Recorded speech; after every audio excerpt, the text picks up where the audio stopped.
Kloş yubkanın 1/4 kloşun riyazi həlli. Tam kloşu çizərkən ben dairəmizi el-biri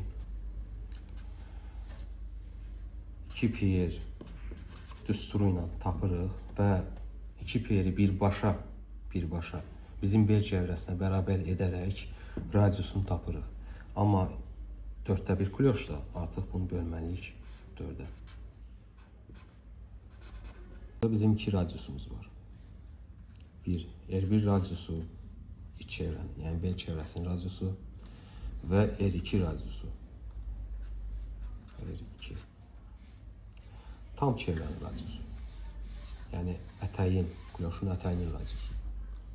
İlk önce R1'i tapırıq. Burada gördüğümüz R1'i.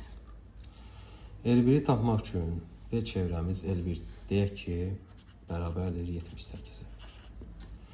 78'i bərabər edirik. 2 pi R1 böl 4'ə. Pi əmsalı bizdə riyaziyyatdan bilirik ki, bütün hallarda dəyişməz olaraq 3/14 qalır. R1'imiz bərabər oldu təqribi 49.7'ye. R2'ni tapmaq üçün də R1'in üzərinə gəlirik ətəyimizin uzunluğunu. R2 bərabər olacaq. Deyək ki, R1'imiz 9.7 üstə gəl, ətəyimizin uzunluğunu deyək ki 60 santim götürmüşük 109.7'ye. Bunu hər hansı bir parça üzərində qurmaq üçün də ilk öncə nə edirik?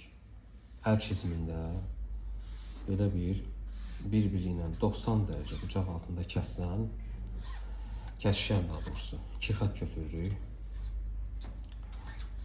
və həmin xəttin uzunluğu 109.7 olacaq. Bir tərəfdə çizirəm, o bir tərəfi radius işarələmək üçün saxlayacağım. Burada R1'imizi işarələyirik. 49.7 bu məsafə.